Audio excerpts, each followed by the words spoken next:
Tale of the Standing Stones, as told by Poe, the legendary storyteller.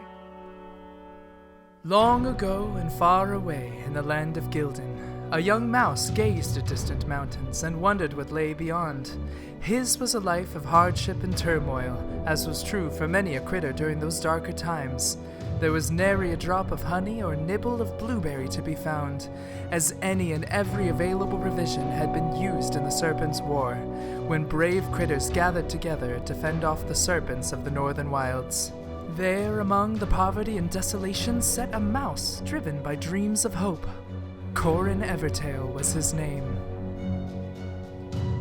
His father, a brave warrior, had lost his life to the war. With news of his father's death, Corrin's mother passed away soon after, leaving Corrin an orphan on the dark streets of the port city of Stormwillow. Many were his adventures and narrow escapes during those formidable years of his youth, but quick thinking and iron will, and not a small amount of providence, saw him through. He remembered dreams of better lands beyond the distant mountains. He knew that such a journey could very well be the death of him. But there was no future for him in Stormwillow. The time had come. Of his few friends, he could convince 3 to travel with him. Together they set out on a cold greensprout morning, wanderers seeking a land they were not even sure existed. Many a story has been told of that long journey through the Dune Waste Desert and over the Sprirecrest Mountains. It was a harrowing adventure that lasted for 9 months and ultimately claimed the life of Corrin's dearest friend. But when the thread of hope that pulled them through was at its thinnest, on the 19th day of Hope Watch, the adventurers crested a final peak and beheld the wonder that they had been seeking. The sun was delighted that day as it broke apart the dark clouds that had frowned for so long, and shone its light upon the glorious Emerald Valley below. It was a land unspoiled by the stains of war and untouched by the devastation of greed. After exploring the valley for many weeks, Corrin and his companions finally settled among the roots of what would one day be the monument of hope we know as the Evertree. He declared the valley to be Everdell and spoke a blessing upon it. Almost immediately after establishing a place to rest his head, Corrin set about erecting a monument to commemorate and to never forget the journey that was made to discover this sacred place. They raised up 9 white stones, each representing a month of their journey. Into these stones they carved memories, they carved hopes and dreams, and finally a challenge for all of us who now enjoy such peace and comfort in our beloved realm. These are the words of Corrin Evertail, etched into that stone and spoken now for us to never forget. There is no sorrow too black for hope. Even midnight gives way to the morning. Seize the day and make it sing. Let your bell ring forever, loud and true.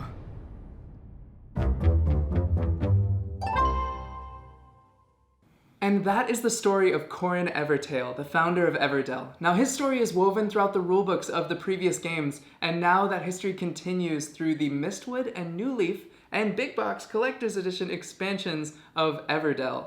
But more on that later with Corrin. Hey guys, my name is Mackenzie. And I'm Jonathan. We are husband and wife, and together we are TerreDice Games. And today we're really excited to bring you a first look at this brand new Kickstarter for Everdell, Mistwood, and Newleaf, the final expansions. Yeah, so there is a lot packed into these 2 expansions, so let's see if I can get this all in one take. So, starting with, we are filling in this right side of the board with a Newleaf train station. That's going to include tickets and visitor cards, which will cause into-game scoring. And also in the Mistwood expansion, there's going to be an automated player, which is going to work for 1, 2, and 3 players. That's going to be big. Yeah, I've heard that's a real game changer. It's very different. And then there's also going to be 80 new main deck cards added to this game. Really cute. And then 8 new critters. And yes, they are including cats. You're welcome. And then also there's going to be new forest locations and special events. And then also there's going to be new occupied tokens. There's new gold leaf tokens, which are going to cause an extra special chaining. And then one of my favorite parts of the game, they are adding in new farms to replace those old farms. So those are going to cause some really special events and new ways to get token resources. So that's a lot of new stuff, and let's go ahead and dive into these new parts. Everdell's bustling city, Newleaf, has just opened its first train station, and many new critters and big ideas are rolling in. Newleaf introduces brand new critters, constructions, and exciting events to draw visitor cards to your blossoming city. Lurking in the depths of Mistwood, the cunning and villainous Nightweave plots to take over Everdell. Recruit heroes of yore from the More Legends and Corrin Evertail packs, and transform your farms with our new Through Ever Season expansion pack. Alright, so let's take a look at the new main deck. Yeah, so the original base game contains 128 cards, and then we got some cards added in Pearlbrooke. But these two expansions add up to an additional 80 cards. Oh, yeah. Yeah, and they add a lot of new mechanics to the game. Yeah, lots of new mechanics. One of the really good ones is that it gives you a way to clear the meadow out really quickly. It also gives you a lot of different ways to gain points. And there's also several new cards that add in a lot more play interaction, such as some cards allow you to give away cards and resources. And in addition, some cards, like the Photographer, for instance, which allows you to copy your opponent's cards and get points for that, which I think is really cool. Yeah, that lets you copy the purple cards, which gets you lots of points at the end. Yeah. Yeah, and there's also a lot that lets you copy like locations and lets you copy some of their other production abilities. Yeah, and we're not touching on theme yet, but the fact that a photographer is like copying someone else's board, that's so cute. Very creative. Also, one of my favorite cards from the base game was the crane, which lets you spend a pebble and then you get this little crane that you could discard later to get a construction for 3 less. Now we have the new Inventor card, who does the same thing but for berries, and he also can give you a critter. So he can do a critter or a construction for 3 less. So that was a really, really cool card that they added that expanded on that and gives you this sort of like temporary space. And there's also 8 new critters that a lot of them add player interaction as well. So we have the snails that can copy production actions in exchange for giving them cards. And then there's also some cards that change the turn order. So actually these, both the butterfly and the spider determine who the first and the last player is in terms of the turn order. So a lot of really interesting twists with those as well. What I noticed in this game, it also adds a lot of new strategies to win. Like there are a lot more purple cards in this deck, like the really Bumblebee and the Photographer. Like there's so many good cards in this game. Yeah, a lot of really good ones. And they also gave you a lot more options for clearing out some of those cheaper production cards that you had at the beginning of the game. You're actually replacing a lot more of your cards in your tableau, that's a lot more new. So while we were playing this game, I noticed that they seem to take advantage and expand a lot on the mechanic to be able to add cards to your city so that don't actually take up space. Yeah, so for example, like the Everwall doesn't take up space, or the new card, the Main Road, or the Hot Air Balloon. Yeah, also one of the Corrin Evertail Path cards is Corrin Evertail's Path. Is one of those cards that doesn't take up space. All right, so let's take a closer look at those farms. So in the original base game, the typical farm, you play it, you get your resource, and then you can either play the wife or the husband for free with that. And then you can play the husband you can pay to have the husband be put on the wife, but then you get some extra resources. That's the typical base farm. And with these 8 cards, the first thing you see is the theming. You've got these 8 different cards through the seasons. You see it in the fall, in the winter, in the summer. And what I love about it is that it's also super thematic in what kind of resources you get. So you see there's this one winter card where the roof has caved in, and as a production action, you can actually discard that farm for some resources, which is another way to get some of those resources at the end of the game if you're strapped and you want to like clear up an open space on your tableau. That's a really great way to do that. One of the really cool things that they did with this too, though, is there's now a greenhouse card, which is, there's a couple of them. And the greenhouse will pair with the farm and will take up the same space as the farm. And it adds more production actions and more points. So between the 2 spaces, you're gonna get like a ton of points. Especially, there's the Mayberry family wife, who is the new Legends card. And her story, actually, if you remember from the base game, there was this Yara and Brun sort of love letter business that was going on in the rulebook. So you might not have seen it, yeah. Yeah, it's like sort of right in the middle of the rulebook, so you can see them writing love letters to each other. And Yara and Brun are actually the Mayberry family. We know that because of the 100 years of Everdell history in the Bellfaire rulebook. That's the same family. So that's really, really cool theming. Yeah, and it's actually the same family, but they're a lot older. So you get to see them aging. And they actually won an award for having the most kids. I think they ended up having 21 children. So I love that. We're going to go in more into theme later, but they just like, I can't help it, but because the theme is the mechanics is the theme. It is so beautiful in how they tie everything in this game. So another one of my favorite strategies in this game is to get the dungeon and the ranger. So the ranger alone is really cool because he lets you redeploy workers, but the dungeon lets you trash like 2 of your cards into the dungeon. So I'll take like one of my 0, 1, 2 point critters and I'll throw them in the dungeon. Yeah, yesterday I might have put the teacher and the bar both in there. So yeah. It can be cruel. Yeah. But what's really funny about the dungeon is that it was a great way to get points before, but it was worth 0 points. So what you usually ended up doing was you throw the ruins on top of it to get the points back at least and make it worth your while. But what they've done now, there are 2 new Legends cards. There's the Dark Deep Prisons Legends card, which lets you trash 2 more critters from your city and also get a bunch of resources and points for doing so. Plus, it's worth 3 points at the end of the game, which is awesome. They also added Stray Softpaw, who is the ranger, who is also mentioned in the Bellfaire history rulebook. So really, really cool theming there as well. And that ranger will actually let you use 2 other people's deployed worker locations instead, which is a really cool feature. Now, I want to talk about the critters for a second. I know we already mentioned a few of them, but I wanted to talk about just a few other interesting things about them. So these new critters have really complicated powers for some of them. And it actually changed the way that we had to play the game. So to really utilize the Stoat's power, which gets you some resources if you discard cards, I had to play the post office and the postal pigeon and that whole route because I needed more cards in my hand so that I could really utilize this power. Yeah, but I also think that's a mark of a good expansion, like being able to force you to try different things in the game instead of doing the same old. Yeah. Yeah, very cool. And touching on that, I mean, this isn't really that, but I wanted to touch on what the cats do, just for everyone's interest.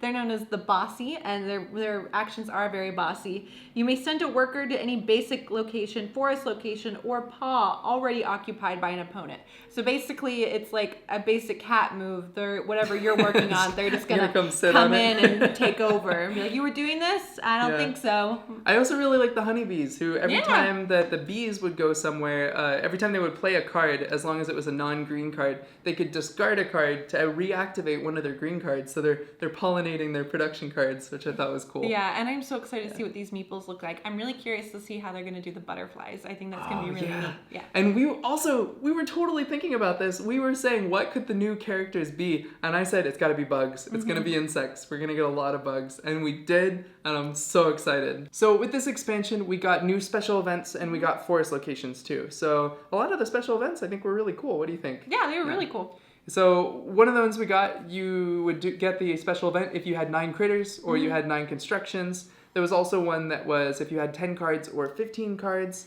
And there were also some that let you discard cards based on the number of cards that you had of that color in your city already, which that one was like awesome. I got 10 points from one of those one time. Yeah, what I noticed with playing with these special events, usually I don't really focus on them as much, but for these, because of like the chaining and what you could do with them, I was more drawn to playing my strategy, so I could get those special event cards. Yeah, and they gave you a lot more ways to dump your cards at the end of the game too. It used to just be you get the 5, 4, 3, 2, and that was the main way that you would do it. But they gave you a lot more with these special events too.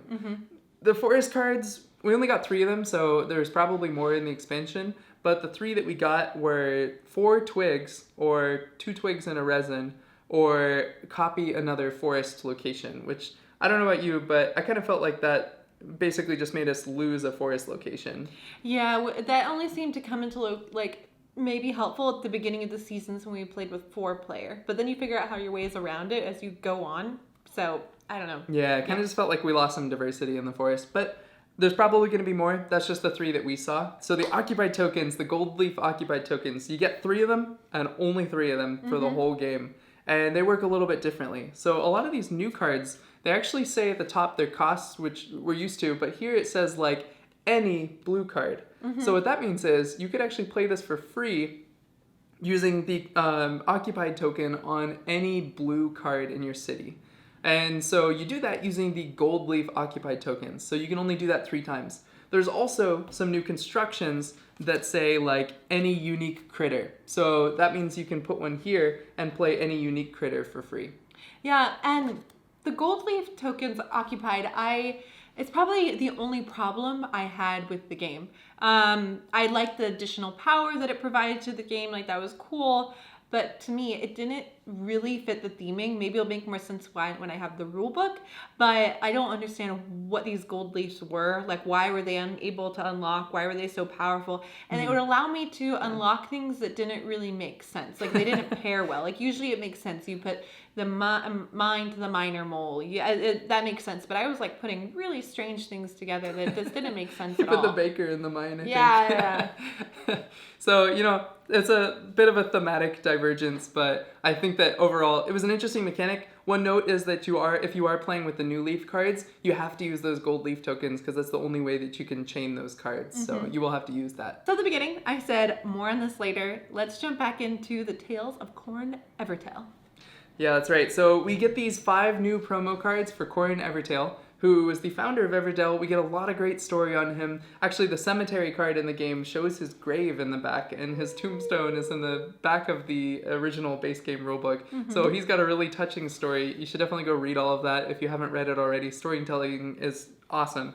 But we get a lot of different snapshots of his life. I'm guessing this is the Serpent's War, so this is him as, the warrior. And then there's him as the leader, picking people up in the rain, and there's this picture of his farm. His farm is so powerful. So he gains a berry and then gains 1 additional berry for all farms in opponent's city. So then those opponents get to draw cards too. That's more of that like player interaction. But what I really like is that's like him taxing his city and then they get something in return. So I thought it was really cool. I also really liked that we get a Corrin Evertail version of the king. So he passed away, and Flynn Nobletail and that whole Nobletail family took over and became king of Everdell. But we get some of his history as well. So I think that what that made us start to realize is, we're kind of playing a story of our city evolving over 100 years. Yeah, so what I was noticing, it's not a moment in time. Basically, you're painting the picture of the entire history of Everdell, like through all of the expansions. When we explore Sprirecrest and Pearlbrooke and Newleaf and now Mistwood and all those, you're basically painting the picture of the entire history, and I think that's really neat. Yeah, really cool. Okay, so now we're finally at my favorite part of any of the videos, the art and the theme. And this game, as always, outdoes itself. Yeah. So. I don't even think we have to mention like how good the art is. Like the art's incredible. No, if you're even watching this video, you already know. Okay, so, but I can't help it. We're going to talk about the magician because he is so stinking cute. I'm not going to lie, I might have shed a tear when this one was on top. And that was the first card we saw, when I saw how stinking cute he is. And his goal is, you made a scard, 1 critter or construction from your city, gain a coin and a resource. And it says, now you see it. So he makes things disappear, and he's so stinking cute. Yeah. Really, really great. Yeah, a lot of the other theming that I loved. So in the back of the Bellfaire book, it has this 100-year history of Bellfaire, of Everdell, before it gets to the Bellfaire Festival. And on the 11th year, they mentioned the Strongroot Castle, which is the new legendary castle that they added. They also mentioned a lot of other things. In year 27, the Mistwood monks came. So all those monks and monastery cards, they're from Mistwood. So there might be some more stuff. Mistwood, as in the new expansion. They mentioned it way back in those expansions. And they've been doing that forever. Like the base game, the very original game mentions Sprirecrest Mountains. And that's like what Corrin Evertail went over. So there's a lot of mention of that. Also, in the first rulebook, the receipt for the general store, it's Terry Hare's general store, who Terry Hare is the shopkeeper from the new Legends pack that we finally get now. So, and also, like, Jor Goldwing was the bard who wrote the Song of Everdell. So much of the story has been written since the start. And he's included in this game, yeah? Yeah, he is. Yeah, so he's a new character. So basically, all things that they've been mentioning that you wouldn't have noticed, they're just like extra filler details to you, but to them, they've been planning it all along to create this new world, and they've done that the whole time. And I was looking over the history in Bellfaire where it tells you everything, and during the 98th year, 2 years before the 100-year celebration of Bellfaire, it says that they started construction of a railway system over Sprirecrest. What was that railway system? Newleaf, that blew my mind. I can geek out over the details in this game forever. Yeah. And, there's a lot of people who talk about this and they're like, yeah, it's got great art, it's got great components, does that make it a great game? Honestly, yes. If you can tell a good story convincingly for this long and have this much stuff in your world, you've created something that's entertaining and is worth consuming. Yeah, for the fact that I lost the game horribly the first time we played because all I wanted to do was collect the cute little critters on the board. And so if that doesn't play into theming or, mechanics, I don't know what does. So up till now, we have talked about all that we have played with, but they gave us some more information about other stuff that will be coming. So let's talk about that.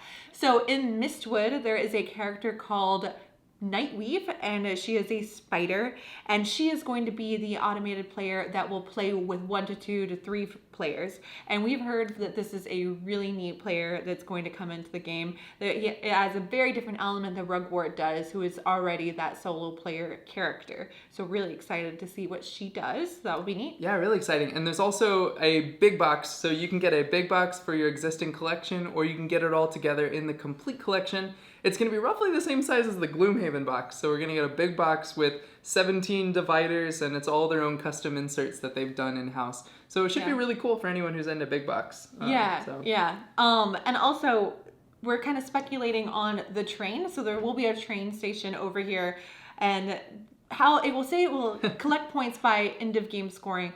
And we're wondering, and you have to try and bring visitors into your city.